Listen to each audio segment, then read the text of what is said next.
Justin Weiss. Vous êtes donc directeur du Centre d'analyse et de prévision et de stratégie du ministère des Affaires étrangères depuis mars 2013, je crois. Donc c'est à ce titre que vous êtes invité, mais nous avons surtout pensé à vous en termes de chercheurs spécialisés sur la question des États-Unis. Vous n'êtes pas un chercheur parisien sur les États-Unis, vous avez travaillé aux États-Unis même pendant plusieurs années. Vous avez été notamment au département d'histoire d'Harvard. Et je crois que vous enseignez encore... non, vous avez enseigné donc, à Sciences Po les États-Unis. Vous avez publié plusieurs livres sur ce sujet, notamment le dernier en date, je crois, c'est Barack Obama et sa politique étrangère, chez Odile Jacob, et aussi une histoire du néoconservatisme ou des néoconservateurs aux États-Unis, toujours chez Odile Jacob. Alors j'ai été voir comment votre nomination avait été annoncée dans Le Monde, et j'y ai trouvé une phrase qui est citée, en tout cas comme étant de vous, où vous parlez d'un nouveau cycle de la politique étrangère américaine, un cycle d'introversion, disiez-vous, si c'est une citation exacte. Et au fond, c'est exactement la question qu'on avait envie de vous poser. C'est-à-dire que ce qui se passe depuis quelques semaines autour de Daesh, avec la coalition que les États-Unis ont mis sur pied, ou mise sur pied, est-ce que ça remet en cause l'analyse qu'un certain nombre de chercheurs avaient commencé à mettre sur pied d'une sorte de retrait américain suite aux expériences irakiennes et afghanes, ou bien donc s'il s'agit d'une question conjoncturelle liée au moment actuel de la lutte contre l'émirat islamique, enfin Daesh, ou bien est-ce qu'on est dans quelque chose de plus structurel? Bref, est-ce qu'il y a encore une politique, une stratégie américaine au Proche-Orient, et quelle est-elle? Voilà. Un grand merci. Un grand merci, et merci pour votre accueil, et merci d'être venus nombreux. Pour capter la bienveillance de l'auditoire, je vais juste faire deux remarques préliminaires. La première, c'est que mes enfants n'ont pas cru bon de m'épargner de divers microbes qu'ils ont ramenés de l'école, et donc je suis assez salement enrhumé, et donc je suis pas en très grande forme, donc je vous prierai de m'excuser pour le manque de vitalité. Et puis, deuxièmement, je préciserai un petit peu le statut de mon intervention, puisqu'en effet, j'ai pris donc mes fonctions il y a 1 an et demi au Quai d'Orsay, et même si cette fonction est précisément celle d'être l'interface entre d'un côté la diplomatie française et de l'autre le monde de l'expertise, de la recherche, des laboratoires universitaires, des think tanks et autres, il peut toujours y avoir confusion, et donc je tiens à préciser que je m'exprime ici en mon nom personnel, et en particulier quand il s'agit des États-Unis. Tout ce que je vais dire sur les États-Unis est évidemment le reflet de mon expertise personnelle et pas du tout de la position de la diplomatie française, même si peut-être, par hasard, y aura-t-il des points de convergence entre ces deux registres-là. Je pense que je vais essayer de limiter mon propos liminaire, parce qu'évidemment, c'est beaucoup plus intéressant de débattre et d'aller vers les questions qui vous intéressent. Mais on peut sans doute partir de ce que vous disiez à l'instant, c'est-à-dire est-ce qu'on a un changement majeur de la politique étrangère américaine? Moi, je la décrirais simplement comme l'histoire d'un grand échec, en fait, pour Obama. Quand en janvier 2009, Obama arrive au pouvoir, je pense qu'il a des bonnes idées en tête. Il a des bonnes idées en tête qui sont qu'au fond, dans les 8 années qui précèdent, l'Amérique s'est fourvoyée en concentrant tous ses efforts et en mettant toutes ses ressources sur la guerre contre le terrorisme, pour des raisons au départ compréhensibles, après le 11 septembre, mais ensuite de moins en moins compréhensibles, et évidemment l'épisode de l'Irak étant clé là-dedans, et qu'au fond, Bush, aux yeux d'Obama, a raté quelque chose de fondamental qui se passait, qui était beaucoup plus important que la guerre contre le terrorisme, qui était l'émergence d'un monde nouveau, marqué entre autres par la montée en puissance de la Chine, en particulier, de l'Asie en général, des des émergents encore plus généralement, et qu'au fond, c'est vers cela qu'il voulait rediriger ses efforts, et qu'au lieu d'aller pourchasser Al-Qaïda à Fallujah ou en Afghanistan, il valait beaucoup mieux réduire l'empreinte des États-Unis, c'est du franglais, réduire l'empreinte au sol des États-Unis. Quand il arrive, il y a à peu près 170 000 hommes en Irak et en Afghanistan combinés. Et le constat assez lucide qu'il dresse, c'est que c'est évidemment, en termes de capital politique, de capital militaire et de capital financier, un énorme gâchis. Et donc, il va s'employer à rediriger la politique étrangère américaine. Et ça, je crois qu'il faut lui faire crédit du fait qu'il avait vraiment ce que les Américains appellent une grande stratégie. Il avait une politique en tête. Cette politique consistait à dire, au fond, l'Amérique n'a pas toujours été présente au Moyen-Orient comme elle l'a été au cours des 20 ou 30 dernières années. Souvenez-vous, dans les années 50 ou même dans les années 60, l'Amérique n'était pas présente au Moyen-Orient, ou quasiment pas, ou simplement par des accords très vagues avec l'Arabie Saoudite, pas avec Israël d'ailleurs. Le principal allié d'Israël dans les années 50 et début 60, c'était la France, il faut le rappeler. Et disons, l'engrenage moyen-oriental pour l'Amérique, ça a été la guerre de 67 et surtout l'implication soviétique au Moyen-Orient, Nasser, le basculement de l'Égypte, disons, d'une orbite vers l'autre. Et au fond, c'est les années 70. C'est une histoire des années 70, c'est une histoire de la guerre, de la crise pétrolière. C'est une histoire de Jimmy Carter et de la doctrine Carter. C'est l'idée d'élever le Moyen-Orient en zone d'intérêt stratégique vital. C'est là que, en particulier, est créée la force de réaction rapide qui deviendra plus tard, mais seulement plus tard, et c'est bien le signe que ça n'était pas au cœur des préoccupations américaines, CENTCOM, c'est-à-dire le commandement militaire intégré pour la région du Moyen-Orient. Donc bref, je reprends le fil. Obama arrive et dit pourquoi est-ce que de toute éternité les États-Unis devraient être la puissance hégémonique dans la région. Après tout, d'une part, l'humeur de l'opinion publique n'est pas celle, disons, de l'intervention. Après 8 années de guerre où quasiment les Américains sont fatigués. Deuxièmement, il y a le constat que Bush s'est fourvoyé avec la guerre contre le terrorisme et qu'il faut réduire l'empreinte au sol et plus généralement l'emploi de l'outil militaire, au moins de façon traditionnelle, c'est-à-dire par l'envoi de troupes au sol. Et puis plus généralement, il y a un moment où il faudra bien se distancier ou commencer ce mouvement de retrait parce que sinon on sera condamné, encore une fois, de toute éternité à être pardon pour le franglais, mais l'external balancer, comme on dit en anglais, de la région, comme d'autres auparavant. Donc c'était ça l'idée centrale d'Obama, c'était d'insister sur le conflit israélo-palestinien parce que c'était une priorité et en même temps d'amorcer un mouvement de réduction de l'empreinte américaine au sol, en commençant par la réduction du nombre de troupes, très concrètement, en Afghanistan, puis en Irak.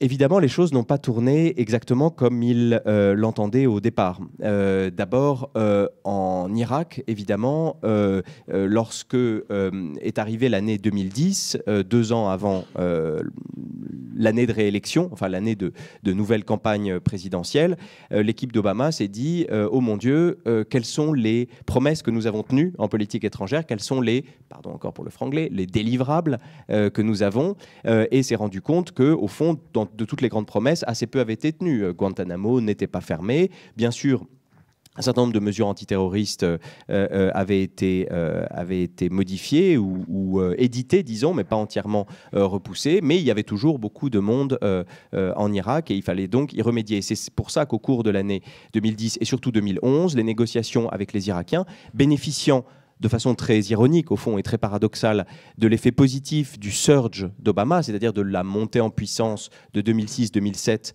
c'est-à-dire l'infusion de 20 000 troupes supplémentaires pour sécuriser Bagdad, et surtout du ralliement des tribus sunnites au pouvoir de Bagdad. Profitant de cette embellie-là, Obama a pu continuer, au fond, ce qui avait été amorcé par Bush, et pousser pour le retrait. Simplement, et je suis revenu sur les articles de cette période-là, notamment de l'automne 2011, quand les négociations entre les Américains et les Irakiens ont eu lieu. Simplement, cette négociation a été terriblement poussée par la Maison-Blanche qui a voulu réduire le nombre de troupes pour précisément aborder la campagne de 2012 dans de bonnes conditions. Et ça, je crois, alors ça n'est pas, il n'y a pas beaucoup d'histoires officielles qui le disent, mais j'ai eu beaucoup d'interviews qui pointaient dans ce sens-là, que c'est non pas le Pentagone, mais la Maison-Blanche qui a poussé pour réduire le nombre de troupes à tel point, c'est-à-dire le Pentagone disait il nous faut 15 000, 20 000 hommes, la Maison-Blanche disait non, plutôt 8-10 000. Alors bon, 8-10 000 peut-être, d'accord, non, finalement 3-4 000, et 3-4 000, ça n'est plus significatif, et en particulier dans les négociations avec les Irakiens, ça ne vaut plus le coup, d'un certain point de vue, d'accorder un statut spécial à ces forces-là pour 3 ou 4 000 soldats qui ne peuvent pas faire grand-chose. Et donc, finalement, c'est pour ça que, même si le blâme a été mis sur les Irakiens qui n'ont pas accepté l'accord, le SOFA, hein, le Standard of Forces Agreement, avec les États-Unis, c'est malgré tout la Maison-Blanche qui a beaucoup poussé. J'ai retrouvé des déclarations de Denis McDonough, par exemple, le conseiller de sécurité adjoint à l'époque, qui disait... L'armée irakienne, c'est du béton, vous en faites pas, ça va tenir, ça va être sans problème. Et du coup, l'objectif électoral, lui, a été atteint, c'est-à-dire de faire en sorte qu'il n'y ait plus un seul soldat américain, sauf pour garder l'ambassade, fin décembre 2011, donc au début de la... Et donc Obama, pendant la campagne 2012, a pu dire j'ai retiré toutes nos troupes d'Irak et bientôt ce sera la même chose avec l'Afghanistan. Simplement, évidemment, tout ça n'a pas tourné exactement comme il le souhaitait, parce que Obama a mis en branle, au fond, des forces qui dépassaient ce qu'il pouvait prévoir, ou peut-être ce qu'on pouvait prévoir. Parce qu'évidemment, à partir du moment où une puissance est si impliquée dans une région stratégique, en l'occurrence au Moyen-Orient, son retrait crée un vide de pouvoir qui, très classiquement, dans les relations internationales, amène un chaos. Et c'est ce qui a été le cas au moment de l'affaiblissement justement de ces puissances hégémoniques extérieures, l'Empire ottoman, les puissances coloniales et maintenant les États-Unis. À partir du moment où la puissance extérieure se retire, il y a une recomposition des alliances, des forces, une montée en puissance de certains, et ce vide de pouvoir donc est remplacé à la fois par le chaos et par la tentative par certains, l'Arabie saoudite, l'Iran évidemment, Daesh, et d'autres, de combler le vide et de profiter du fait que l'Amérique est au moins perçue comme n'étant plus aussi attentive. Et ce qui, évidemment, a précipité ça. Alors nous, les Français, on en avait eu plusieurs signes avant-coureurs de cette nouvelle politique. Il y avait eu la Libye, évidemment. Au moment de la Libye, en février-mars 2011, souvenez-vous, Obama était intervenu, mais vraiment du bout des lèvres. C'était un peu sur le mode, il faut bien que je les suive parce que je suis leur chef.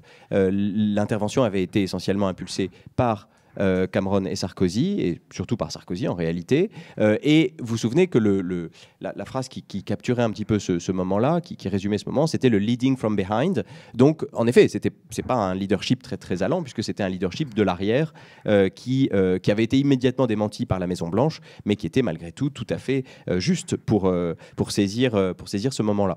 Ensuite, 1 an et demi plus tard, ou presque 2 ans plus tard, en début 2013, on avait vu la même chose se jouer pour le Mali, où les réticences très fortes de la Maison-Blanche, contrairement à l'attitude du Pentagone, s'étaient faites jour, puisque les demandes de soutien et d'équipement, notamment en termes de transport de troupes, de ravitaillement en vol, avaient été initialement et pendant plusieurs semaines refusées par les États-Unis. On était à 2 semaines de l'inauguration d'Obama le 20 janvier 2013, après sa réélection en novembre 2012, et on avait bien vu qu'Obama ne souhaitait pas, au fond, paraître comme un co-belligérant dans une nouvelle guerre contre un pays musulman. Du moins, c'est comme ça qu'on pouvait se représenter les choses. Et puis, évidemment, la démonstration la plus forte a été faite un peu plus tard, au cours de l'été 2013, donc il y a 1 an, le 31 août 2013, ou plus exactement le 30 au soir, lorsque, suite à l'attaque chimique sur la Ghouta le 21 août 2013 par Bachar el-Assad, qui a fait plus de 1000 morts, les États-Unis, enfin plutôt Barack Obama, conseillé entre autres par Denis McDonough, a décidé de passer par le Congrès avant de faire ses frappes punitives pour l'emploi des armes chimiques, et peut-être davantage. Et évidemment, c'était une manière de de ne pas y aller, puisqu'il savait quel serait le rapport de force, qui pouvait tourner dans un sens ou dans l'autre, mais dont tout poussait à penser qu'il serait, disons que l'avis du Congrès serait négatif. Alors ensuite, il y a eu l'épisode rocambolesque de la proposition russe. Les Russes qui nous assuraient la veille qu'il n'y avait pas d'armes chimiques en Syrie, nous ont proposé le lendemain un plan pour les extraire de Syrie. C'était un peu comme le gars qui va au commissariat et qui dit j'ai pas tué ma femme, de toute façon elle n'a pas souffert. C'est un peu le même truc. Mais bon, les Russes nous ont, d'un certain point de vue, disons, offert une porte de sortie, et en particulier à Obama. Mais évidemment, le message, et je reviens à mon propos principal, le message principal pour la région, et je dirais pour le monde, c'est-à-dire également pour la Chine en mer de Chine orientale ou méridionale, pour la Russie de Poutine en Ukraine, le signal, ça a été au fond la puissance qui généralement est celle qui met en œuvre ou qui s'assure du respect des règles de la route internationale, n'est plus prête à jouer ce rôle. Le shérif rend son étoile, en quelque sorte, et au fond, on a un vide de pouvoir qui n'est pas seulement régional, mais qui est peut-être plus large que ça. Tout ça est très exagéré, tout ça est au point de vue des perceptions, évidemment. Mais je crois que les perceptions avaient une part de réalité. La part de réalité, c'était la politique d'Obama qui consistait à se retirer. Et évidemment, quand on se retire, il y a un syndrome de manque et on a envie, au fond, de voir les États-Unis se réinvestir. Et Obama a tenu bon. Et là où ça lui a coûté le plus cher, c'est évidemment en Syrie.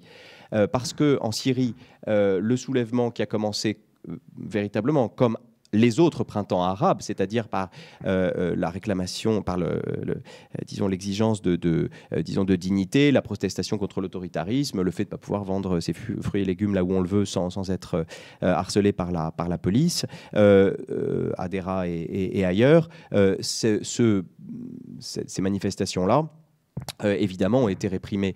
Enfin, évidemment, non, on a fait le pari. Hein. Là, encore une fois, on a fait le pari, les Américains, les Français, qu'au fond, on avait une nouvelle génération de leaders éduqués en grande partie en Occident et que la logique ou le logiciel du régime syrien avait changé. En réalité, on a maintenant la réponse historique. On s'est complètement trompé. Il n'avait pas du tout changé. Et la logique a été évidemment celle de la répression à outrance qui a évidemment entraîné avec elle tout ce qu'on sait, c'est-à-dire la déstabilisation des pays limitrophes, et évidemment la radicalisation de cette opposition. La gangrène s'en est mêlée en quelque sorte, et ceux que nous soutenions en 2011 et en 2012 avec des chances très palpables de renverser le régime, en réalité, évidemment, ont été bientôt dominés par d'autres factions, pas faire la litanie, mais Jabhat al-Nusra, et puis bien sûr, un peu plus tard, Daesh, très largement du fait de la politique de Bachar, qui consiste, selon un logiciel qui, encore une fois, n'avait pas changé, à créer le chaos pour se présenter comme le garant, celui qui peut le mieux nous préserver de ce chaos. C'est pour ça que actuellement, l'idée qu'on puisse coopérer avec Bachar contre l'État islamique est une chimère complète, parce que évidemment, il a besoin de l'État islamique, il en a favorisé l'éclosion, et il a besoin de l'État islamique pour se maintenir au pouvoir. Le malheur veut que, à côté, en Irak, c'était à peu près la même politique qui était suivie par Nouri al-Maliki, puisque Maliki a joué lui aussi moi ou les terroristes, et en essayant de créer un fossé tel que toute l'opposition modérée tombait dedans et disparaissait. Il a largement réussi, puisque la réconciliation, notamment des tribus sunnites dans les parties sunnites de l'Irak, a conduit à la révolte, et que sa politique sectaire, on dirait en anglais, ou confessionnelle, ou en tout cas anti-sunnite, a conduit à une révolte des sunnites qui s'est manifestée par l'alliance avec certains des islamistes pour créer Daesh. Daesh, c'est le mélange de Saddam Hussein et de Ben Laden, c'est-à-dire le mélange des islamistes et de l'infrastructure de l'armée baasiste qui avait été démantelée par Paul Bremer en 2003, dans un acte qui lui a été souvent reproché, contre lequel il s'est défendu, mais qui a été objectivement une catastrophe, parce qu'elle démantelait l'une des institutions du pays, et surtout une possibilité d'avoir une institution pluriconfessionnelle qui pouvait tenir le choc. Et donc, c'est ça qui fait la force de Daesh maintenant. Je reviens au propos principal. Donc finalement, cette abstention d'Obama en Syrie, justement pour ne pas se laisser mettre le doigt dans l'engrenage, de commencer à trop soutenir la coalition syrienne, et consistant à dire que de toute façon, un jour ou l'autre, il faudra bien que les États-Unis en fassent moins au Moyen-Orient, car ça n'est plus dans leur intérêt. Il faut réduire l'empreinte, il faut s'intéresser à d'autres régions du monde. De toute façon, l'âge de l'intervention militaire, c'est fini. Finalement, l'ironie, c'est que ça s'est retourné contre lui à cause des signaux qui ont été envoyés, à cause des effets induits de cette abstention d'Obama et à cause des développements particuliers à la fois des deux côtés de la frontière syro-irakienne et qui l'ont finalement emporté. Alors évidemment, on peut toujours essayer de refaire l'histoire. Qu'est-ce qui serait passé si est-ce que s'il y avait eu une intervention en Syrie au moment où le régime était faible, et il a été très faible en juillet 2012 en particulier, lorsqu'il y a eu plusieurs attentats au cœur de Damas, le régime était très faible. Au moment des frappes, ou des frappes qui n'ont jamais eu lieu fin août 2013, il y a eu plusieurs signaux envoyés de l'intérieur du régime par plusieurs qui sentaient le vent tourner et qui se disaient que bon, peut-être qu'il faudrait prévoir l'après-Bachar. Bref, il faut bien voir qu'il y a eu une dynamique. Il faut se souvenir qu'en juin 2012, au moment de Genève 1, la question n'était pas de savoir si on allait s'entendre avec Bachar, comment on allait faire, etc. La question était de savoir dans quel pays allait se réfugier Bachar, qui allait se dévouer pour l'accueillir, pour éviter, pour essayer de faire en sorte qu'il y ait une transition à peu près pacifique. C'était pour dire combien le rapport de force a changé. Le rapport de force a changé, évidemment, parce que, voyant que les États-Unis n'intervenaient pas, les Russes et surtout les Iraniens, et en particulier avec le soutien du Hezbollah, ont fourni les troupes qui ont permis de renverser le rapport de force sur le terrain. Et le rapport de force s'est peu à peu inversé au cours de l'année 2012 et 2013, à tel point qu'il est maintenant évidemment catastrophique pour ceux que nous soutenons, la coalition syrienne, l'armée libre syrienne, etc. Donc, bref, c'est un peu, comme on disait pour Carter, l'enfer des bonnes intentions pour Obama, c'est-à-dire qu'en partant d'une idée d'en faire moins, d'utiliser moins l'outil militaire, de se déprendre de de l'addiction au Moyen-Orient, finalement, l'Amérique a déclenché des forces plus vastes, plus générales, qui ont fini par rendre disons, l'accomplissement des objectifs initiaux impossible.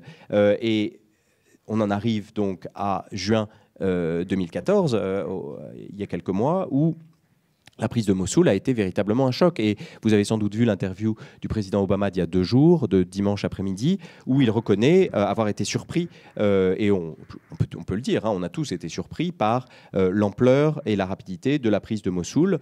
Peu de gens l'avaient prévu. Certains, Jean-Pierre Philu par exemple, nous disait depuis longtemps regardez Daesh, ça c'est important, il faut que vous regardiez ça, etc. Et donc on y prêtait attention, mais sans plus, et on a tous été surpris, et les États-Unis en premier. Et donc c'est au fond la quadrature, enfin plutôt un cycle qui se referme, puisque Obama est donc obligé d'intervenir pour éviter la chute de Bagdad et du régime, tout en exigeant évidemment de Maliki qui cesse les politiques qui ont précisément conduit à la montée en puissance de Daesh, avec toute la difficulté qui consiste à savoir que faire de la Syrie, parce qu'au fond la solution irakienne, c'est-à-dire un gouvernement inclusif, on sait bien que c'est ça la solution. La solution elle est politique, c'est de conserver un État qui soit où à la fois les sunnites, les chiites, ou dans l'ordre les chiites, les sunnites et les kurdes soient représentés et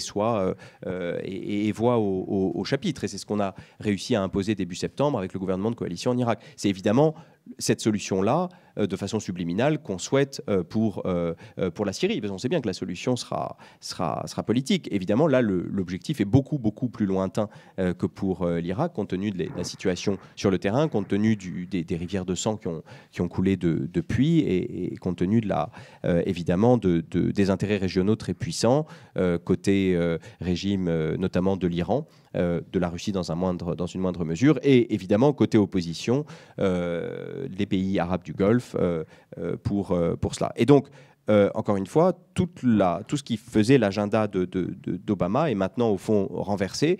Je dirais presque la seule chose qui manque, c'est c'est que l'Afghanistan aussi aille mal et que Obama soit obligé de réintervenir en Afghanistan et qu'au fond, ce qui était très largement son grand projet, c'est-à-dire clore l'ère Obama des interventions désordonnées, finalement échoue complètement et conduise à d'autres interventions. Alors évidemment, ce ne sera pas les mêmes interventions, mais voilà, le général Dempsey a bien dit que si un jour ou l'autre on voulait vraiment se débarrasser de Daesh et non pas simplement contrôler la situation, comme on la contrôle par exemple au Waziristan ou ailleurs, il faudrait qu'il y ait des troupes au sol, pas forcément 100 000 hommes, mais enfin au moins des forces spéciales, etc. Et donc on est en effet reparti dans un cycle dont on voit pas très bien où il va aller au fond, parce qu'on sait bien que la force accumulée par Daesh est réelle.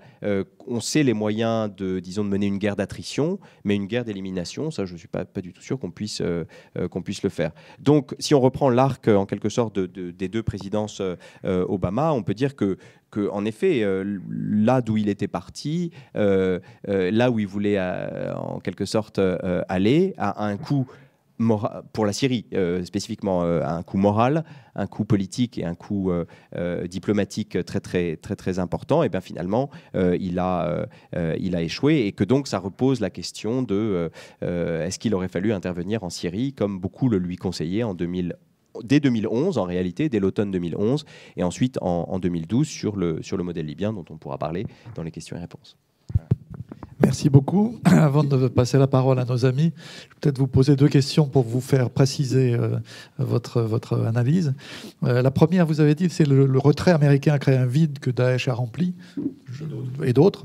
Est-ce que ce n'est pas surtout la politique menée par Maliki qui a créé ce terreau très profitable à Daesh? Et je dirais, est-ce que, à votre avis, les Américains l'ont subi, cette politique, ou ils ont essayé de l'empêcher, ou ils ont fait en sorte de l'empêcher? On en a un petit doute là-dessus.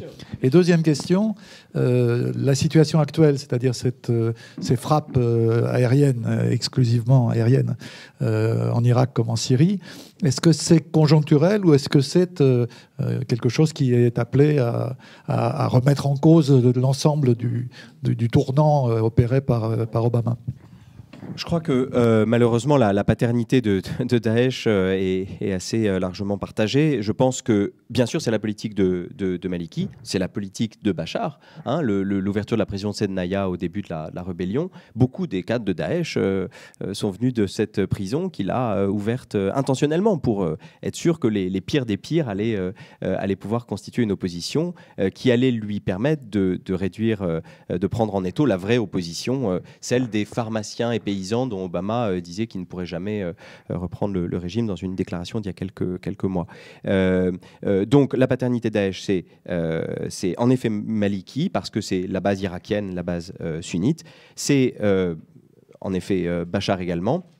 Et puis c'est le fait qu'en effet les États-Unis, s'étant très largement retirés, n'ayant plus de troupes, ayant des moyens d'action sur l'Irak qui étaient considérablement diminués en 2011, 2012, 2013, n'ont pas pu influer sur le processus politique irakien. Et d'ailleurs, s'ils étaient intervenus de façon massive, on leur aurait dit voyez, vous n'êtes pas vraiment partis, vous continuez disons, à vous conduire comme des impérialistes là. Et donc, ils étaient dans cette espèce d'entre-deux où je pense que beaucoup voyaient et comprenaient ce qui se passait, quelles seraient les conséquences, au fond, du détricotage de la politique de Pétréus en 2006-2007. C'est-à-dire le fait de rallier beaucoup de sunnites à la politique de Bagdad contre Al-Qaïda, et vous voyez où ça allait mener, mais n'avait pas les moyens d'intervenir.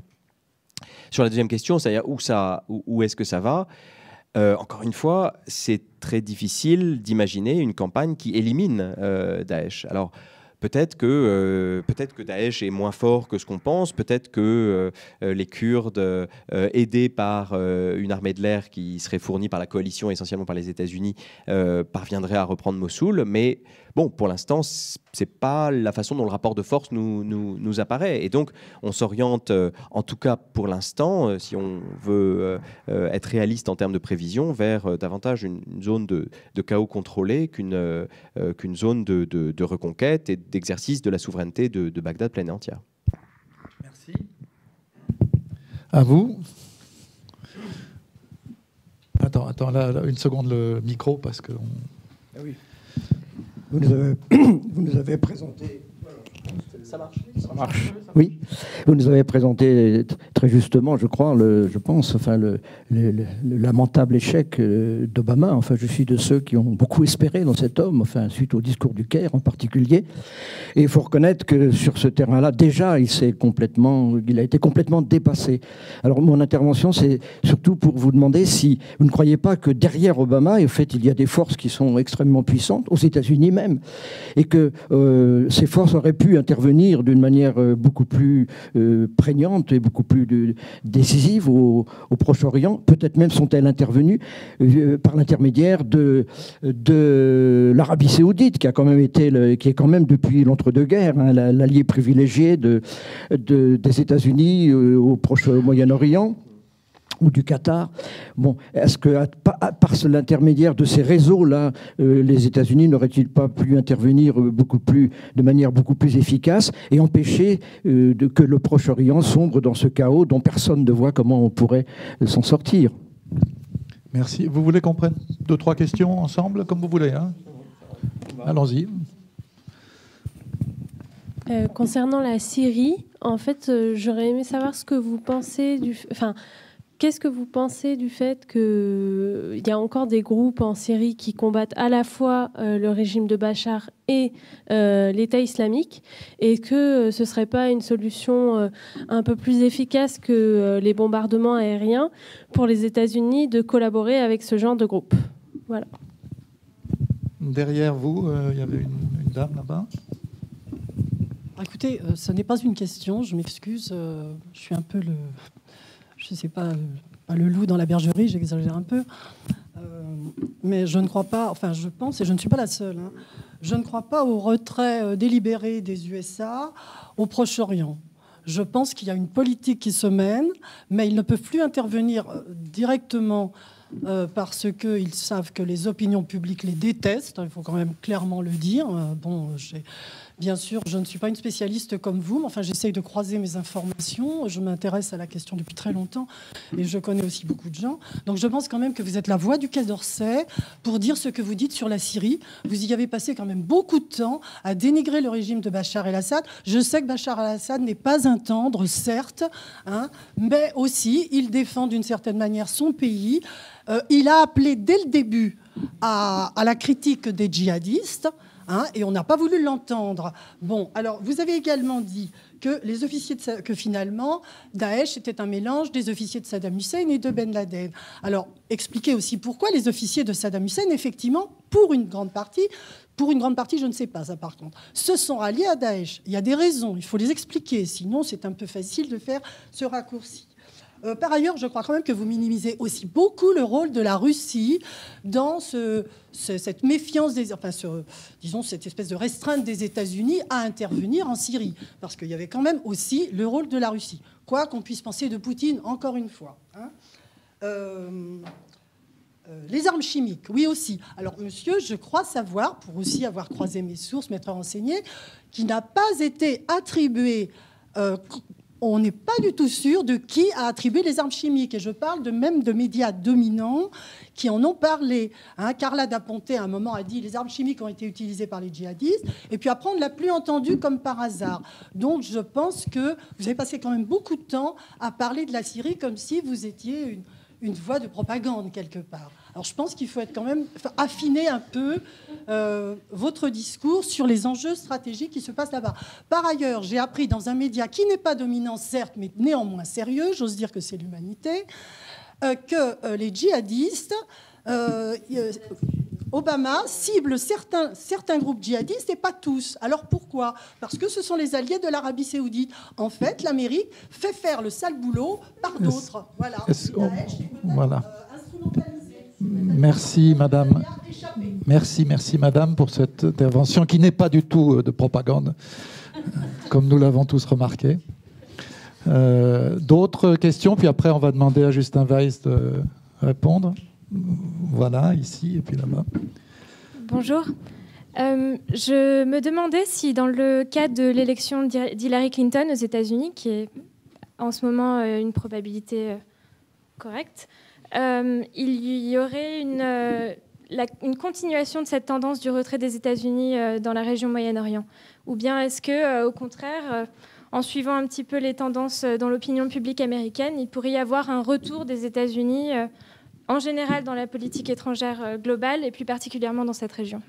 Merci. Il y a un monsieur, et puis on va laisser Justin Weiss répondre pour ne pas accumuler trop les questions. Oui, une question très courte et très simple. Est-ce que les États-Unis s'intéressent toujours au Moyen-Orient? Est-ce que finalement, il n'y a pas un tropisme maintenant vers le Pacifique? Et deuxièmement, est-ce que ça n'est pas renforcé par leur moindre dépendance par rapport au pétrole du Moyen-Orient? Merci. À vous. Est-ce que les États-Unis auraient pu intervenir autrement? Moi, je crois qu'il y a une politique qui a été fixée pendant les années 2000 par Bush et à partir de 2009 par Obama, et que cette politique, en particulier pour ce qui concerne Obama, qui concentre de façon vraiment inédite la décision de politique étrangère à la Maison-Blanche, plus encore que ses prédécesseurs. Nixon, bon, je ne parle pas des présidents comme Reagan ou Clinton qui déléguaient très largement ces fonctions de politique étrangère, mais des présidents qui ont été forts en politique étrangère, Nixon par exemple, ou Kennedy, ils avaient tous des conseillers. Bon, Nixon avait Kissinger, Carter a eu Brzezinski. Il y avait toujours quelqu'un qui était au fond, en quelque sorte, qui incarnait la ligne ou qui avait des opinions très fortes. C'est pas le cas avec Obama. C'est lui le penseur, et c'est lui, c'est lui qui donne la ligne. Et donc je pense que non, il n'y a pas d'autre force qui aurait pu intervenir autrement au Moyen-Orient, parce qu'Obama ne voulait plus intervenir au Moyen-Orient. Et c'est ça, j'en viens tout de suite à la question du retrait délibéré et du doute que vous aviez, madame, sur le retrait délibéré des États-Unis du Proche-Orient. Il n'y a pas de... Alors il faut faire bien attention, c'est pour ça que j'emploie toujours des mots comme distanciation, réduction de l'empreinte, etc. Il n'y a pas eu de réduction militaire, par exemple, de la présence américaine au Moyen-Orient. Il y a toujours 35 000 hommes, il y a toujours une flotte, il y a toujours des moyens d'intervention qui sont importants. Et donc, il ne s'agit pas de dire que les Américains partent. Et en effet, retrait, c'est un raccourci et une exagération. Par contre, ce qui a changé, c'est la propension ou la volonté américaine d'intervenir, de jouer en effet les arbitres, par exemple, entre l'opposition et le régime en Syrie. C'est ça qui a changé, et c'est ce signal-là qui a donné qui a été le point de départ pour en effet la situation de vide de pouvoir et donc de chaos. Mais en effet, il y a toujours une présence américaine importante. L'opposition. Alors la deuxième question, c'était sur l'opposition modérée. Évidemment, qu'est-ce qu'il en reste surtout, parce qu'au fond, l'opposition modérée, elle a été très largement en fonction de notre soutien, ou plutôt de l'absence de notre soutien. Et si elle a disparu, si au fond le plan de Bachar a marché, c'est-à-dire de favoriser l'opposition extrême, de ne pas bombarder par exemple Daesh, les premiers bombardements du régime sur Daesh, c'était en août, c'était le mois dernier.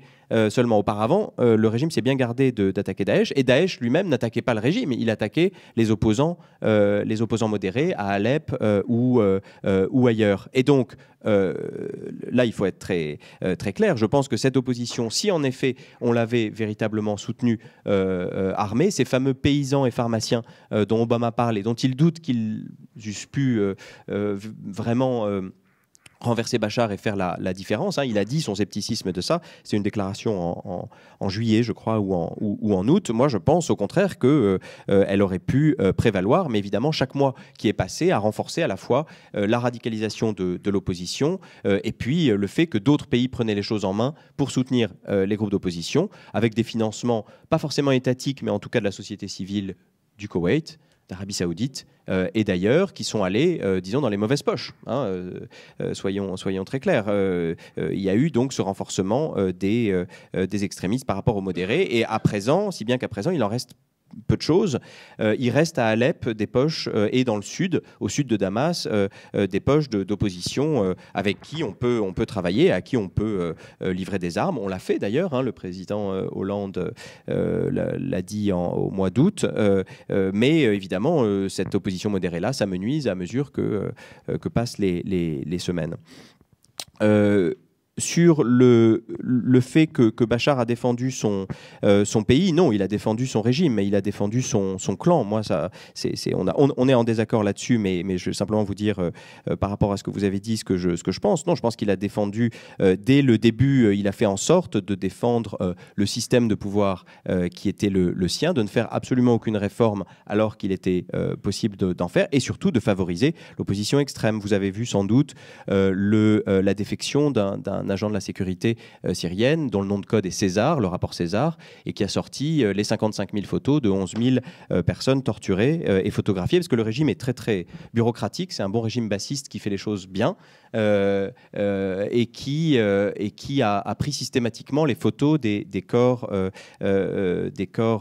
torturés et ensuite exécutés des opposants. Alors, bien sûr, les islamistes sont terribles, Daesh c'est terrible, Jabhat al-Nusra c'est sans doute terrible, mais à côté on a un régime qui de façon bureaucratique ou presque industrielle a massacré les opposants. Donc je crois que là il n'y a pas de et je pense qu'en termes de nombre il n'y a pas de commune mesure. Pourquoi le ralliement à Daesh ? Maliki, hein, ça je crois que je l'avais dit. Pourquoi les sunnites se sont ralliés à Daesh ? Parce que c'était simplement le meilleur cheval pour pouvoir reprendre. Et d'ailleurs, on attend avec impatience les tensions qui ne manqueront pas à un moment de se faire jour entre les éléments sunnites de Daesh et les éléments véritablement djihadistes. Ça arrivera un jour ou l'autre. Peut-être que ça ne sera pas grand-chose, peut-être qu'au contraire, ce sera le début de la division pour Daesh. On peut en tout cas le souhaiter. Je ne minimise pas le rôle de la Russie. Je pense que la Russie a joué un rôle très néfaste de fourniture d'armement sur une grande échelle, qui a permis en effet au régime de combattre. J'en viens à la question sur Hillary et la probabilité. En effet, à ce stade, mais bon, il faut se souvenir qu'en 2007, Hillary était également positionnée le mieux pour devenir la présidente des États-Unis et que ça ne s'est pas passé. Bon, là, je reconnais que les conditions sont un peu différentes. On ne voit pas encore quel serait le poulain. Est-ce que c'est Elizabeth Warren ou quelqu'un d'autre qui pourrait lui ravir ce prix ? Mais comme on dit en anglais, it's her election to lose. Plutôt, pas l'élection, mais en tout cas la course à la nomination. Et est-ce qu'elle continuera la politique d'Obama ? Moi, il me semble que la politique d'Obama, en fait, a déjà changé, puisqu'il a déjà dû se réinsérer de façon violente au Moyen-Orient. Et puis, bon, la politique étrangère américaine fonctionne sur une série de cycles, comme vous aviez la gentillesse de le citer au départ, disons, d'introversion et d'extraversion, c'est-à-dire de moments où les États-Unis se projettent vers l'extérieur, et de moments où, au contraire, l'ambiance est plus ce qu'a dit Obama, le nation building at home, donc reconstruire le pays, pas isolationnisme parce que ça correspond à quelque chose d'autre, mais encore une fois l'introversion, c'est-à-dire dépenser davantage pour le pays et non pas pour la politique étrangère. Hein, les années 50, les années 70, les années 90 dans une certaine mesure et les années 2010, bref, toutes les décennies impaires, c'est des moments où l'Amérique baisse son budget de la défense, diminue son budget de la défense, à chaque fois, sous Eisenhower, sous Nixon, sous Clinton, sous Obama, et d'autre part, fait moins d'interventions à l'extérieur. Au contraire, les autres moments du cycle, sous la Seconde Guerre mondiale, Kennedy, Reagan, Bush, c'est des moments d'extraversion où le budget de la défense augmente, les États-Unis se portent davantage vers l'extérieur. On a donc un peu cette régulation. Alors, il ne faut pas en faire une loi absolue, hein, c'est juste une sorte de remarque et de formalisation un petit peu. Mais en effet, on peut penser que Hillary Clinton portera cet aspect-là. Une question naïve, mais qui m'intrigue depuis longtemps. Est-ce qu'on peut être présidente des États-Unis quand on a eu un AVC ? Et un AVC grave, semble-t-il. Ça me rappelle la question, est-ce qu'on peut être président des États-Unis si on est noir ? Non, mais c'est vrai, on se posait véritablement la question, et je pense que la question n'était pas complètement absurde. Vous pensez que le fait d'être noir a les mêmêmes effets qu'un AVC ? Je comprends mal votre comparaison. C'était pas l'implication. Mais je ne sais pas, il faut se souvenir que beaucoup des présidents américains ont eu des problèmes médicaux très sérieux. Évidemment, Roosevelt, qui était en fauteuil roulant, hein, il faut se souvenir, qui a été pourtant réélu 3 fois.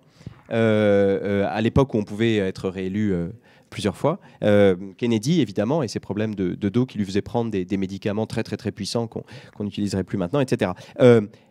Juste pour faire justice à la question de savoir si les États-Unis s'intéressent toujours au Moyen-Orient, notamment du point de vue de l'énergie, le problème, c'est que c'est que ça fait longtemps que les États-Unis ne tirent plus une part importante de leur pétrole, en particulier du Moyen-Orient. Les flux vont vers l'Asie, vont vers l'Europe, vers ailleurs. C'est à peu près 10-12% du pétrole qui, concrètement, va vers les États-Unis. Mais même cette représentation-là est faussée parce que le marché pétrolier, contrairement au marché gazier, qui n'est pas encore à ce stade-là, est un marché liquide, c'est-à-dire qu'il y a un seul prix dans le monde pour le pétrole. Et donc, la question n'est pas de savoir si les approvisionnements physiques des États-Unis en provenance du Moyen-Orient sont garantis, mais si le prix du pétrole, tel qu'il résulte de la confrontation entre une offre qui peut être diminuée par les guerres, par tel ou tel problème géopolitique, par les blocus, par les embargos plutôt, comme en 73 ou en 79 après la révolution iranienne, d'un côté, et de la demande de l'autre, augmentation de la demande chinoise, baisse de la demande chinoise, parce que maintenant c'est la variable principale,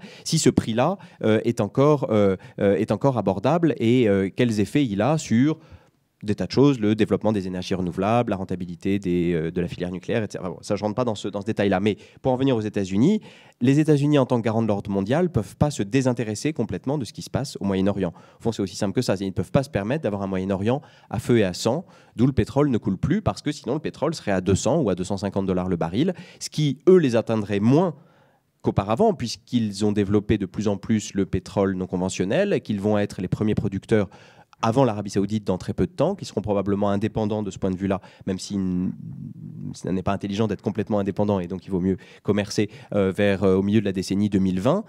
Malgré tout, encore une fois, que première puissance mondiale, ils ne peuvent pas se permettre de se désintéresser de ce qui s'y passe. Donc non, disons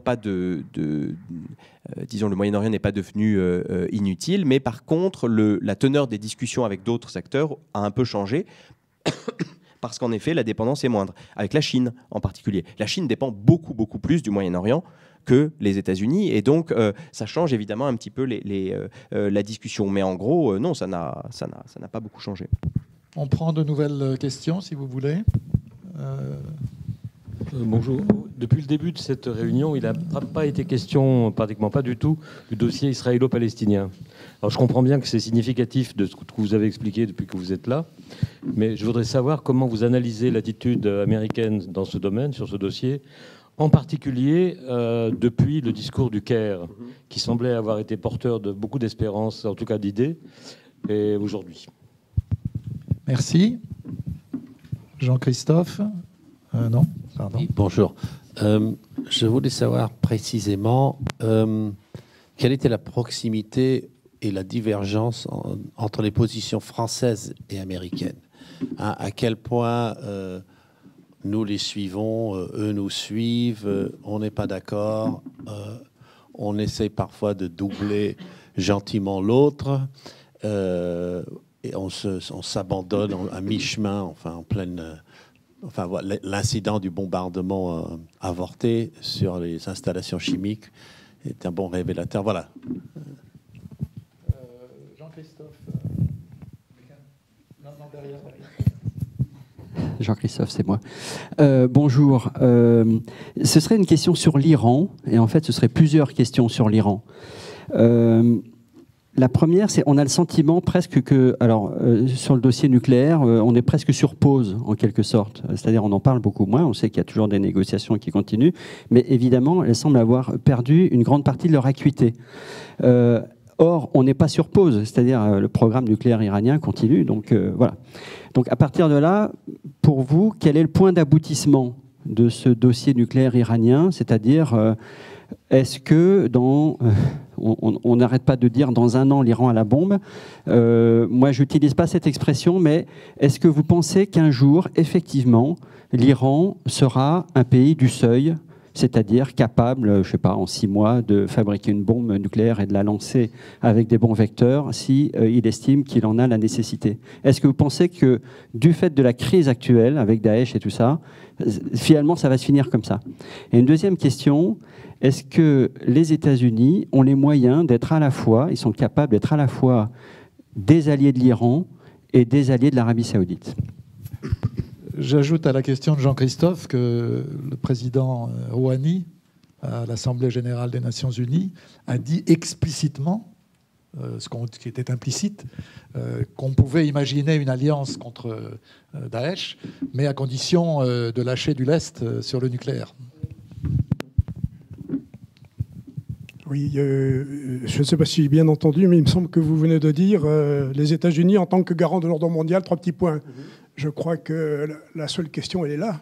C'est est-ce qu'ils y croient encore à leur rôle?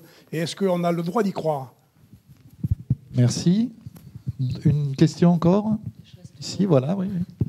Bonjour. Oui, c'était plus par rapport aux alliances des États-Unis, principalement avec l'Arabie Saoudite et le Qatar, parce que du coup, vous n'avez pas beaucoup parlé de Daesh, et il faut quand même signifier, je pense qu'ils ont quand même été très bien fournis par le Qatar et par l'Arabie Saoudite. Et en fin de compte, je me demande, est-ce que c'est pas, depuis le pacte de Quincy en 1945, est-ce que je me demande pas si les États-Unis ont pas fait peut-être les bonnes alliances au Moyen-Orient, et ce qui explique un peu la situation, c'est que du coup, ils sont quand même très bien amis avec l'Arabie Saoudite, le Qatar, qui en même temps fournissent et permettent le développement d'un islam très violent et voilà, et en plus ils permettent le développement aussi du wahhabisme et tout ça, qui vont à l'encontre quand même des intérêts des États-Unis. Je me demande si en fin de compte il ne faut pas aussi rechanger un peu les alliances, et du coup grâce aussi au fait que les États-Unis seront moins dépendants du pétrole aussi. Donc c'est pas une question un peu d'alliance, et si elle n'est pas à reformuler. Voilà, merci. On va transmettre les conseils à la Maison-Blanche. Deuxième question, dernière question, pardon. Donc, par rapport à la politique étrangère d'Obama, vous parliez beaucoup de désinvestissement et du fait qu'il essayait de se retirer du Moyen-Orient.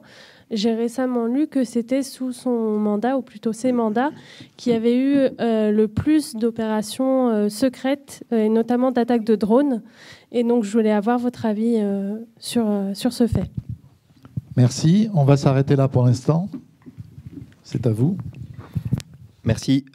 On a commencé par Israël-Palestine. Hein, je crois que c'était ça, la première question, la 6e question sur ma petite liste. Quand il arrive donc en janvier 2009, Obama a une idée qui est de s'investir tout de suite, d'investir tout de suite le capital qu'il a dans la résolution du conflit israélo-palestinien. Simplement, il le fait vraiment de façon, disons, brouillonne et vraiment, on peut difficilement dire autre chose, incompétente. Incompétente parce que dans son idée, il suffit d'aller prendre des gages du côté des Arabes, l'initiative de paix, disons, être dur sur le sujet qui fait consensus, qui est l'extension de la colonisation, pour ensuite avoir quelque chose à apporter aux Israéliens et précipiter un accord. Le problème, ce qu'il a oublié dans cette et surtout ce qu'il a dans en tête, l'analogie historique qui va lui servir et le tromper largement, c'est l'affrontement de 10 ans auparavant, exactement en 98-99. Avec le même en fait, avec Netanyahou, où le bras de fer entre Clinton, Bill, et Netanyahou avait tourné à la confusion de ce dernier, puisque Clinton avait su, dans le bras de fer, se mettre la population israélienne dans la poche. Et évidemment, Netanyahou, lui aussi, a cette image-là en tête et va tout faire pour éviter que ça se reproduise, et il va y parvenir, il va y réussir.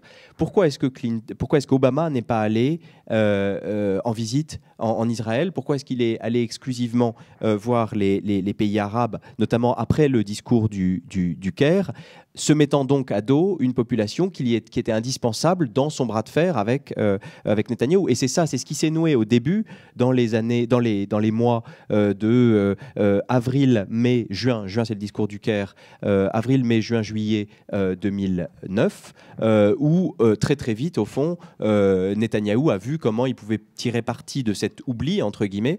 C'est au moment où Denis Ross arrive à la Maison-Blanche en fin juin, début juillet 2009, que tout d'un coup, il dit mais vous ne pouvez pas conduire cette politique contre la population israélienne. Il faut que vous l'ayez au contraire dans votre poche contre Netanyahou et non pas dans la poche de Netanyahou contre vous, parce que sinon Netanyahou sera tout puissant et il vous mènera par le bout du nez.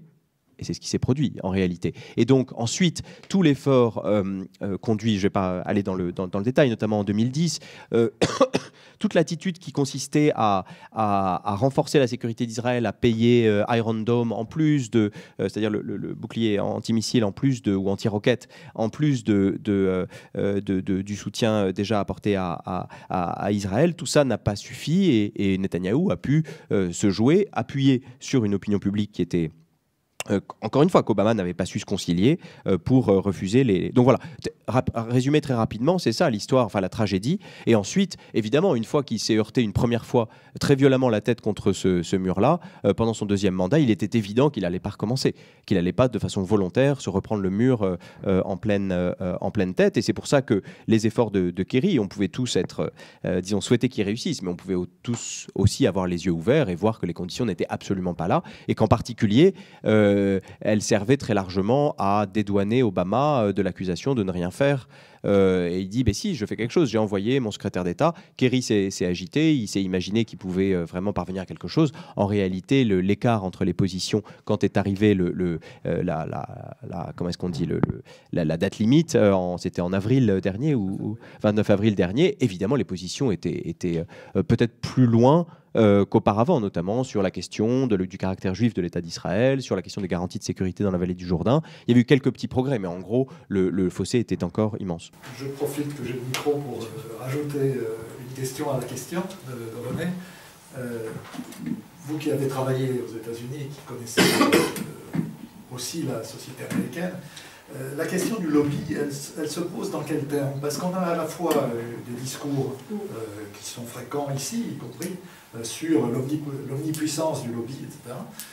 Lobby dont chacun sait qu'il n'est pas seulement juif, mais aussi conservateur, etc. Mais par ailleurs, les sociologues qui travaillent sur la communauté juive américaine signalent qu'il y a de plus en plus de divisions à l'intérieur du lobby, et notamment de divisions par âge, c'est-à-dire plus les gens sont jeunes parmi les juifs, et moins ils ont affaire d'Israël, pour parler de manière un peu triviale. Non, c'est tout à fait ça, mais c'est pas dans le lobby, et c'est justement là la tragédie. C'est que c'est pas dans le lobby qu'il y a ces divisions, c'est dans la communauté juive américaine, dont en effet les membres les plus jeunes sont très souvent aux antipodes disons de la société politique israélienne dans sa perception du conflit israélo-palestinien. Et il y a un véritable problème de déconnexion entre les valeurs portées par la majorité des juifs américains, dont je rappelle qu'ils votent à entre 70 et 80% pour les démocrates, sont très proches, disons, en termes par exemple de valeurs sociales, très proches des Européens, etc. Mais, et ça c'est une réponse en termes de sociologie, c'est-à-dire qu'on sait bien qu'une minorité déterminée est plus puissante qu'une majorité apathique, et que donc, oui, le lobby pro-israélien est très puissant, il n'y a aucun doute. D'ailleurs, il n'en fait pas mystère lui-même et il s'en vante dans son fundraising. Donc ça, je pense qu'il n'y a pas de doute. Il est particulièrement puissant au Congrès. Simplement, la question, en effet, était celle du moment. Et il y avait un moment en 2007, 2008, 2009 où on a senti les choses changer, où il y a eu la création de J Street, par exemple, où il y a eu, en effet, ces divisions. Il y a eu des contributions intéressantes de Peter Beinart et de beaucoup d'autres sur le fait qu'on ne pouvait pas continuer comme ça et qu'il fallait une autre voie, en quelque sorte, que celle de l'AIPAC et la voie officielle, et qui donc a conduit à favoriser ce moment de 2009. Et c'est pour ça que c'est une tragédie d'autant plus grande qu'Obama ait gâché ce moment-là, parce qu'il y avait une disponibilité plus grande. Et j'ajoute qu'en dépit de la très grande puissance de l'AIPAC sur le Congrès, qui s'est encore renforcé, à mon avis, au cours des dernières années, il est possible pour le président de faire des choses, de proposer des choses et à un moment de s'opposer si il sait justement faire preuve de leadership. Or là, il s'est trompé, simplement. Et donc, il était très facile pour Netanyahou et pour l'AIPAC et il y a eu ce moment très, très humiliant qui était en 2010, au printemps, lorsque Netanyahou est venu et s'est fait acclamer 36 fois par le Congrès après avoir vu Obama. Et en effet, c'est un véritable problème. Alors maintenant, évidemment, et pour terminer sur cette question, la question est aussi celle de la centralité du conflit dans les affaires de la région. Et ça, c'est un gros point d'interrogation. Est-ce que le conflit est toujours central? Il est toujours central dans nos sociétés. Quand on voit ce qui s'est passé cet été, quand on voit les réactions en Europe en général et en France en particulier, est-ce qu'il est aussi central dans la perception des Maghrébins, des Turcs et d'autres? Ça aussi, c'est une question. Évidemment, tous ceux qui n'entendent pas se mobiliser ou dépenser du capital politique pour cette question disent que finalement c'est devenu un problème secondaire parce que c'est devenu un problème qui, même la guerre de Gaza, horrible, a fait moins de morts que ce qui s'est passé en Ukraine à peu près au même moment, puisqu'on en est à plus de 2000 morts, et ça continue. Il y a encore eu 14 morts hier en Ukraine. Et donc là, il y a une question plus générale sur la place de la question israélo-palestinienne dans l'environnement régional. Je vais répondre brièvement aux autres questions. France et États-Unis, qui double l'autre? Oui, la question se pose bien comme ça. Enfin, disons, plutôt, la question ne se pose pas comme ça parce que... c'est-à-dire ça n'est pas un concours de beauté en quelque sorte, mais il faut bien prendre conscience que les repères que nous avions il y a encore 10 ans, en 2003, ont complètement changé. D'abord, je pense que les termes, les étiquettes qu'on emploie, les labels qu'on emploie sont très largement périmés, atlantistes, gaullistes. Quand les États-Unis ne veulent pas prendre le leadership, c'est quoi un atlantiste? C'est quelqu'un qui se rallie au non-leadership américain? Il y a un vrai problème. Est-ce que le gaulo-mitterrandisme, c'est pas d'affirmer une politique indépendante qui, de temps en temps, coïncide avec celle des États-Unis, de temps en temps s'oppose à celle des États-Unis? Elle s'oppose en 67, en 2003, en 86. Elle coïncide à d'autres moments. Et puis, de temps en temps, c'est au contraire la France qui, en effet, c'est un fait, a essayé plutôt de tirer la manche des Américains en leur disant il faut intervenir parce qu'il y a telle urgence humanitaire ou autre en Libye et en Syrie et ailleurs. Et donc, les repères habituels et nos bons vieux schémas, nos bonnes vieilles étiquettes, à mon avis, sont très largement périmés à cause de cette nouvelle politique américaine. Et donc, mais par ailleurs, il faut aussi voir qu'il y a évidemment une énorme différence de moyens. Il n'est pas question d'imaginer que la France puisse faire au Moyen-Orient, en tout cas militairement ou même financièrement, ce que font les États-Unis. Et donc, c'est davantage dans un rôle de mobilisation, d'initiative, comme la conférence de Paris le 15 septembre dernier, il y a 15 jours, sur l'Irak, qu'elle peut, à mon avis, jouer un rôle utile. Iran, est-ce qu'on est sur pause? Non, il y a eu 10 jours de négociations très intenses à New York qui sont déroulées, qui malheureusement n'ont pas donné beaucoup d'avancées. On peut être assez pessimiste, même si on peut toujours espérer, mais on peut être assez pessimiste sur la prochaine échéance en novembre. Et du coup, la question se pose de savoir si un jour l'Iran peut être un pays du seuil. Il faut d'abord reconnaître que l'Iran n'en est pas très loin et qu'en effet, on voit pas bien comment Obama pourrait pousser cette question iranienne, d'abord eu égard à la lutte contre Daesh. Il ne s'agit pas d'être allié de l'Iran, mais de reconnaître qu'il y a des situations d'alliance objective avec des ennemis communs. Les Iraniens sont très contents de voir les États-Unis s'occuper de Daesh pour qu'ils n'aient pas à le faire eux-mêmes. Et ensuite de savoir, en effet, après Obama, que va-t-il se passer s'il n'y a pas d'accord en novembre. Mais évidemment, l'espoir, c'est qu'il y ait un accord en novembre. Les États-Unis garants de l'ordre mondial, oui, c'est un fait. Quand un gros pays mange un petit, généralement, c'est pas le Paraguay qui s'en occupe. C'est pas la communauté internationale. Même si idéalement on préférait que ce soit l'ONU, on préférait que ce soit une armée permanente de l'ONU qui s'occupe de ces questions de sécurité. Le fait est que non, c'est pas eux.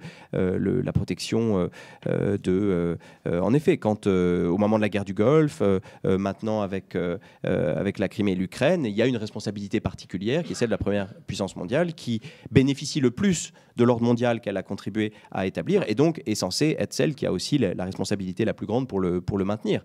Alors évidemment, c'est là que commence le champ des enjeux, parce que c'est la question de l'articulation entre ce rôle-là de gendarme de l'ordre et puis droit international. Et ce que nous, on souhaiterait voir, c'est-à-dire un monde multipolaire organisé avec des délibérations, etc. Mais force est de constater que, que comme première puissance mondiale, de temps en temps, les États-Unis font des choses bien et de temps en temps, font des choses désastreuses.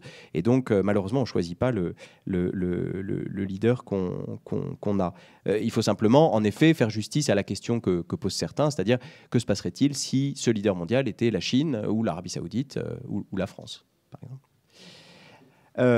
Daesh, il y a encore deux questions, mais je vais aller vite. Daesh fourni par le Qatar. Non, alors sur cette partie-là, non, je ne crois pas du tout que le Qatar ait fourni Daesh ni en armes ni en argent. Simplement, c'est ce que je disais tout à l'heure, il y a eu des financements qui ont été, qui sont venus du Golfe Persique, de la société civile et qui n'ont pas été suffisamment contrôlés par les Émirats, le Qatar et d'autres. Alors, mais par contre, je suis d'accord avec vous. C'est-à-dire, c'est pas les bonnes alliances, mais là, c'est presque un bumper sticker. Vous savez, les autocollants que les Américains aiment bien coller sur leur pare-choc.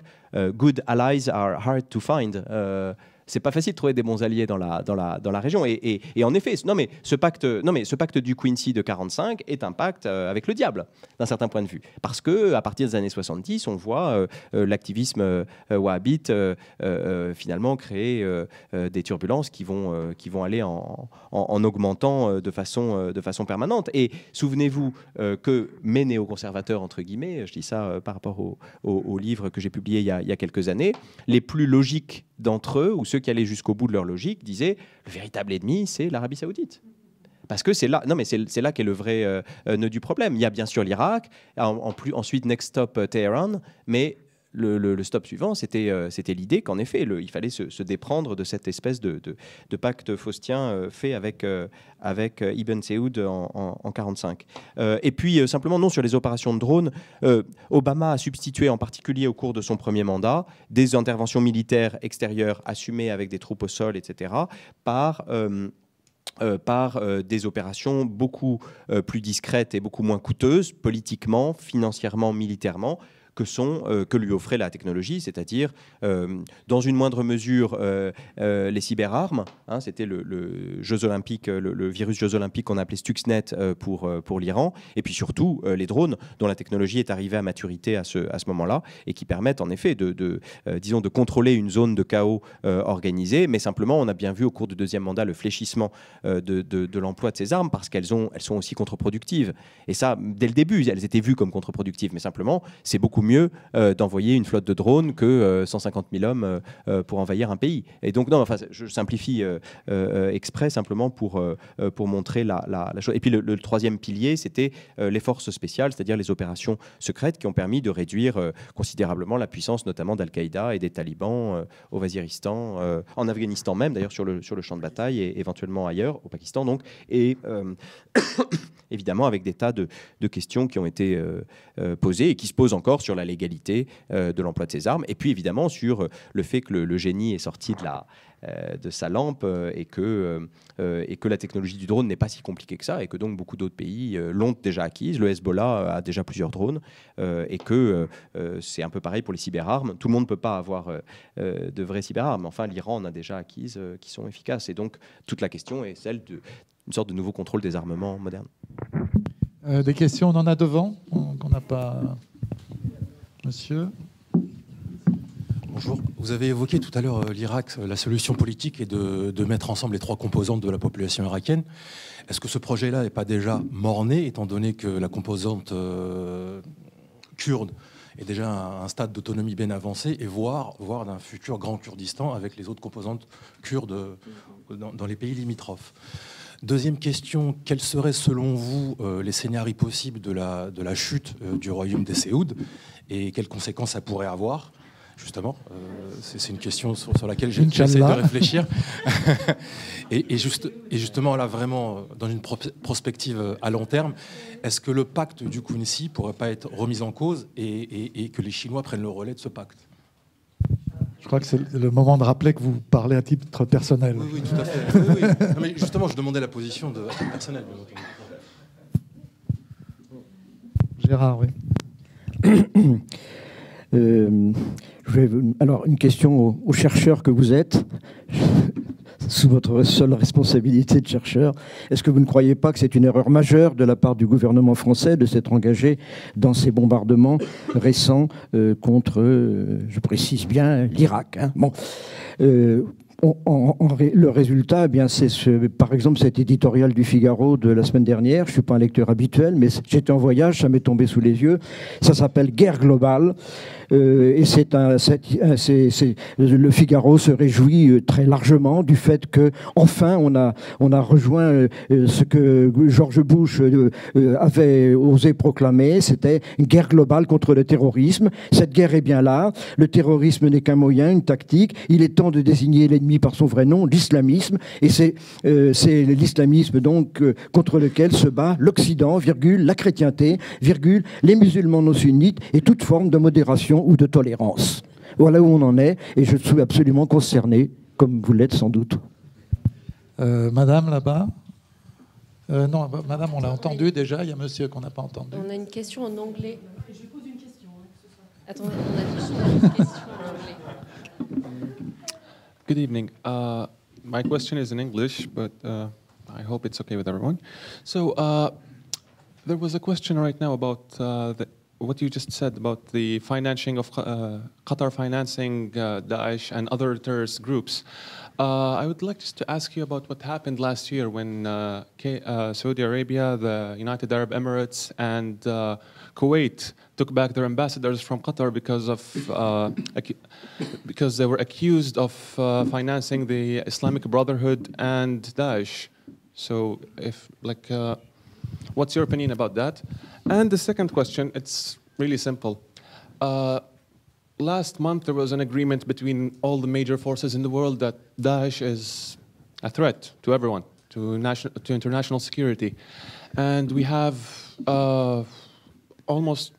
we have the United States, which has the biggest budget for military. We have Australia, France, the UK. We have major Arab forces who are conducting the airstrikes alongside the United States. So you said that the United States does not want to be involved again in the Middle East because they don't want to be in contradiction with their foreign policy in the last 8 years. But why don't they form a kind of alliance between all these forces to be able to intervene with ground troops? I mean, that way I think the United States wouldn't be in a position of contradiction because it's not just them. It's them with other countries, and they're not having the monopoly in the land in Syria or Iraq. That's it. Thanks. Madame, il y avait... Oui. Alors, si ce ne sont donc pas les approvisionnements en pétrole et en gaz, parce que c'est vrai que le gaz est aussi un problème dans cette région-là, hein, on pourrait aussi en parler pour les enjeux géostratégiques. Donc si ce ne sont donc pas ces approvisionnements-là qui fait que les États-Unis sont toujours là, est-ce que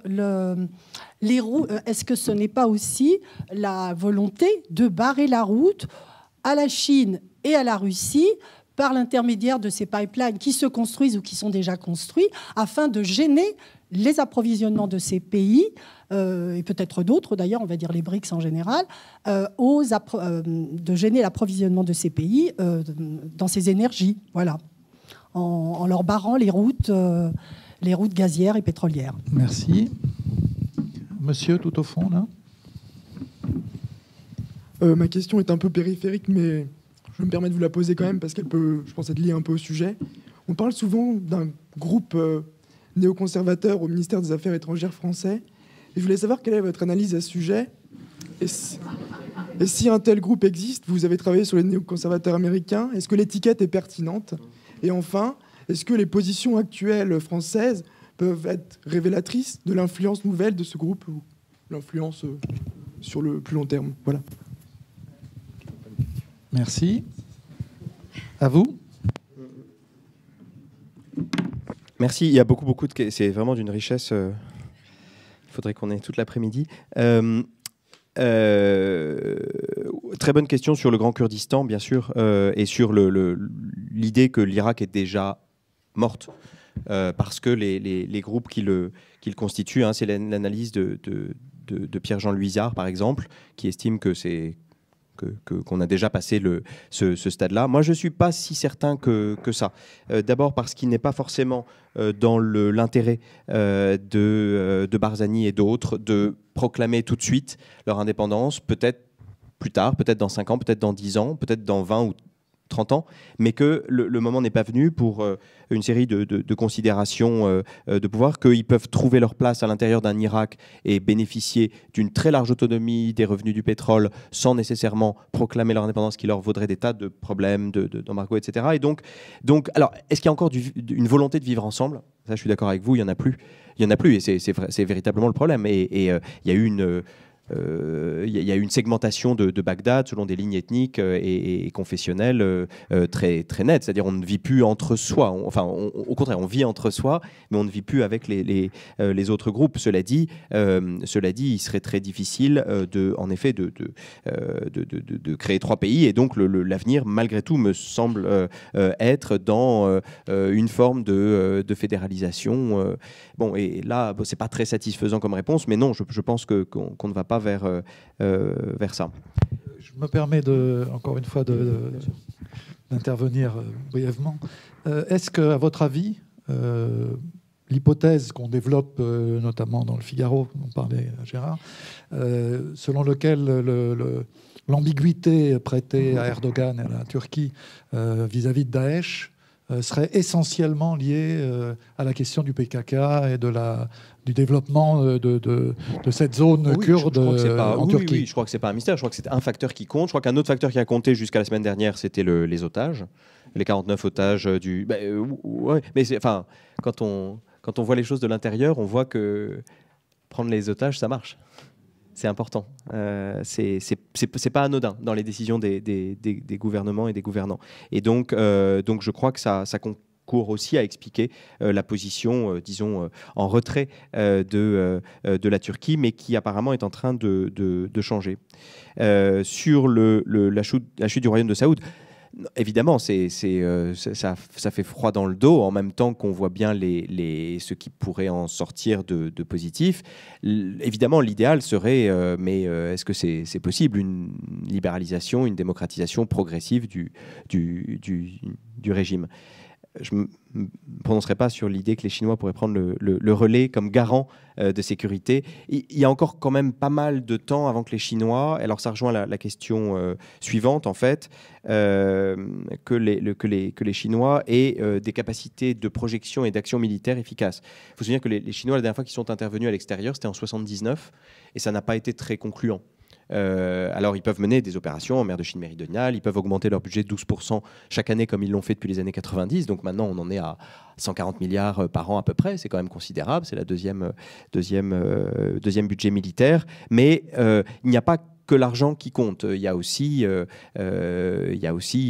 l'entraînement, les capacités. Et c'est pour ça qu'à la question de savoir si les États-Unis ne pouvaient pas former des coalitions efficaces pour combattre à leur place. Et il faut voir que peu de pays ont des capacités militaires d'agir. On a bien vu,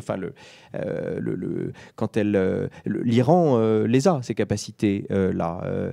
On voit un Qassem Soleimani venir à Bagdad et organiser les légions chiites et après avoir fait la même chose en Syrie. Il y a cette capacité à la fois logistique, militaire, qui permet de compenser leurs faiblesses, notamment pas d'armée de l'air ou pas d'armée de l'air significative, etc. Mais à part l'Iran, dans la région, assez peu de pays ont ces capacités. La Turquie, Israël, évidemment, oui, bien sûr, mais pas des pays sur lesquels on peut vraiment s'appuyer. Et donc c'est pour ça que c'est difficile, et c'est pour ça que un peu comme la fin du film Carrie, il y a toujours la main du Moyen-Orient qui vient et qui saisit Obama et qui le ramène dans le royaume des ombres, disons, et qui le force à faire ce qu'il ne souhaite pas faire, c'est-à-dire se réinsérer dans les jeux de pouvoir au Moyen-Orient, alors qu'évidemment il veut faire autre chose. C'est un peu la même tragédie que que Johnson avec la guerre du Vietnam, dont il disait que, je le cite, cette putain a tué la seule femme que j'aimais, qui était la Grande Société. Hein, la Grande Société, c'était son programme son programme social. Là, c'est un peu la même chose, c'est-à-dire le Moyen-Orient a tué le seul programme international qu'Obama aimait, qui était d'organiser un monde différent avec les pays émergents, le monde du G20, et disons, changer un peu la teneur de la discussion internationale. Sur le Qatar, ce qui s'est passé l'an dernier, oui, vous savez, je suis sûr dans cette Assemblée qu'il y a un différend assez profond entre le Qatar d'un côté et les autres, certains autres pays du Conseil de coopération du Golfe sur le soutien aux frères musulmans. Le Qatar et la Turquie ont soutenu les frères musulmans, ont soutenu l'expérience Morsi en Égypte en particulier. D'autres, c'est une nouvelle ligne, comme si on en manquait, une nouvelle ligne de faille au Moyen-Orient, est très importante là pour le coup, à l'intérieur du clan, à l'intérieur du monde sunnite, entre eux, en effet, ceux qui sont pro-frères musulmans et d'autres. Cela dit, encore une fois, c'est l'information tout à fait claire que j'ai. Non, le Qatar n'a pas financé Daesh. Encore une fois, il y a pu avoir des financements informels, mais peut-être qu'il n'y a pas eu assez de vigilance sur ces financements informels de grandes familles du Golfe. Mais le Qatar, non, n'a pas financé Daesh. Par contre, elle l'a financé, elle a soutenu les frères musulmans. Et c'est ça qui a causé le grand désaccord et la presque guerre froide avec ses voisins du Golfe, en particulier l'Arabie Saoudite en premier lieu et les Émirats, avec en effet des épisodes diplomatiques très violents, dont je comprends qu'ils sont, disons, en train de s'amenuiser. Je ne crois pas du tout que les États-Unis veulent gêner les approvisionnements des différents pays. Encore une fois, l'intérêt américain en pétrole, l'intérêt américain est d'avoir un marché du pétrole général qui fonctionne pour que les autres pays soient en bonne santé et que ses alliés en particulier, et tous les pays avec lesquels il commerce, la Chine y compris, et accès à une énergie à un prix raisonnable. Et donc, il s'agit pas du tout, c'est pas du tout une logique d'accaparement. Après la guerre du Golfe ou après l'intervention en Irak de 2003, les compagnies pétrolières américaines n'ont pas mis la main sur le pétrole irakien, comme tout le monde disait auparavant qu'elles le feraient. C'était pas ça le but. Le but, encore une fois, c'était de s'assurer que le marché soit fluide et que, si le pétrole passe à 150 ou 200 $, les premiers qui vont en souffrir, ce sera les pays les moins avancés, qui dépendent, certains à 100% pour leur énergie du pétrole extérieur, et c'est eux, en Afrique, en Asie, en Amérique latine et ailleurs, qui vont. Et donc, en tant que première puissance mondiale, c'est ça que les États-Unis veulent voir. Et donc, il ne s'agit pas de gêner les approvisionnements de ces pays, mais au contraire de s'assurer de la diversité des sources. Le golfe de Guinée, évidemment, le pétrole non conventionnel, l'Arctique, et de multiplier cette diversité des sources pour qu'un problème géopolitique donné n'empêche pas... Au passage, il faut dire que la Russie n'est pas importatrice, mais exportatrice de pétrole et de gaz. Et puis, sur la question de l'utilisation de l'étiquette néoconservatrice pour... Déjà, en tant que puriste, je trouve que l'exportation de l'étiquette est déjà un premier abus.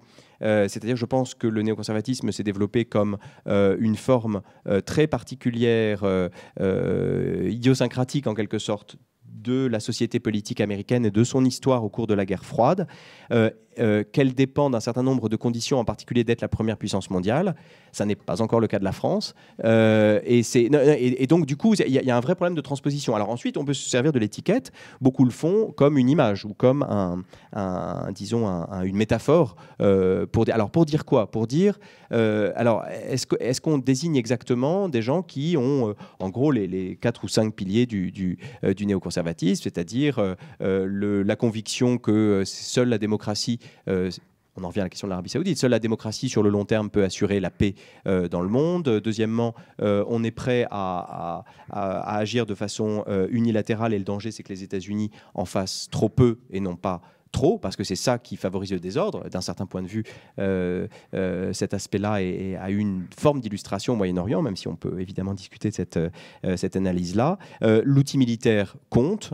L'unilatéralisme est sinon souhaitable, du moins un moindre mal qu'il ne faut pas hésiter à employer, parce que les organisations internationales n'ont pas de légitimité. La légitimité, elle est démocratique, et donc elle se fait entre un peuple, son parlement, son président et non pas dans une enceinte où il y a 190 pays, dont des tout petits et des très gros, et des démocratiques et des pas démocratiques. Enfin bref, toutes ces questions-là, est-ce que donc il y a une sorte de programme qui serait qu'on pourrait attribuer à certains au Quai d'Orsay? Non, je crois pas. Vraiment pas. Et d'ailleurs, la politique des néoconservateurs aurait été évidemment très différente s'ils avaient été au pouvoir aux États-Unis, ou par métaphore ou par image, encore une fois, en France, notamment le changement de régime, notamment l'idée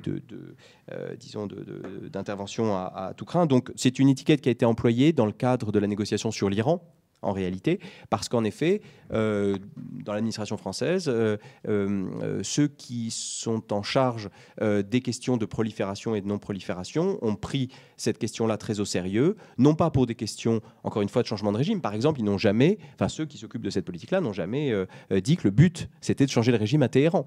Ils ont toujours dit que le but, c'était la non-prolifération. On fait partie du P5, on fait partie des puissances nucléaires responsables. On ne souhaite pas qu'il y ait une prolifération de l'arme nucléaire, et donc il faut être strict avec l'Iran, parce que sinon, pour revenir à la question de la salve de questions précédentes, sinon on risque d'avoir en cascade une bombe iranienne et ensuite d'autres, en particulier saoudiennes. Les Saoudiens ne pourront pas rester sans réagir quand leur rival si important dans la région se dote d'une arme nucléaire. Et donc du coup, ça a amené une position de fermeté dont je remarque qu'elle a été suivie par 3 présidents de bords différents successivement. Jacques Chirac, qui était... Souvenez-vous, en 2002, en septembre 2002, au moment de l'Assemblée générale, quand Chirac va voir Bush lui parle de l'Irak, lui dit l'Irak c'est un grand danger, arme de destruction massive, etc. Et Chirac lui répond Iran, lui dit non, moi je suis plus préoccupé par l'Iran, etc. En 2003, après l'invasion de l'Irak, l'initiative des 3 ministres européens vers Téhéran, c'est parce que, en particulier, les Français ont pris très au sérieux cette question de la prolifération. Donc sous Chirac, ensuite sous Sarkozy, ensuite sous François Hollande, il y a eu cette conviction que c'était un véritable problème. Alors ensuite, l'étiquette est utilisée soit par raccourci pas malveillant, soit par raccourci très malveillant, c'est-à-dire c'est des gens qui veulent faire la guerre à l'Iran, sont pro-israéliens, se moquent du problème palestinien et sont, disons, des idéologues. Et en plus, l'étiquette, tout ce qui est néo, ça fait un peu peur, donc c'est aussi une étiquette péjorative. Je sais pas, néo-fondamentaliste, néo-nazi, etc. Et donc voilà, donc je pense que c'est un abus, au moins à 2 points de vue, mais maintenant qu'il y ait des opinions divergentes au sein des hommes et des femmes qui font la diplomatie française, comme d'autres, ça fait pas de doute. Simplement, je pense que l'utilisation de cette étiquette tend à brouiller les choses plutôt qu'à les clarifier. Et le fait de toujours trouver un champ d'amour pour Israël et pour ses dirigeants, c'est une marque du néoconservatisme?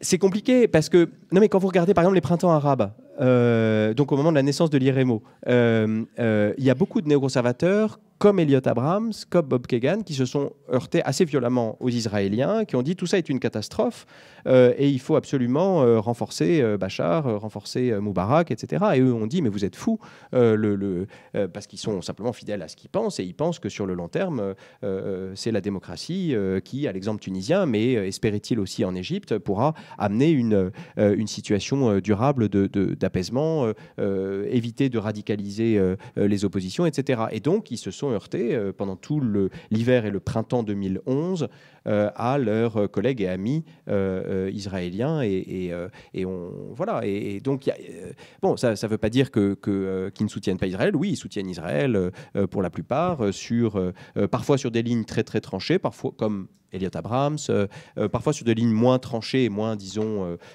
obsessionnelles. Max Boot, Bob Kagan, encore une fois, et plusieurs autres. Donc il y a aussi une diversité d'attitudes. Mais disons, ça ne recoupe pas, en tout cas, les lignes de faille qu'on voit jouer dans le spectre politique français, à mon avis. Merci beaucoup. C'était un très beau moment.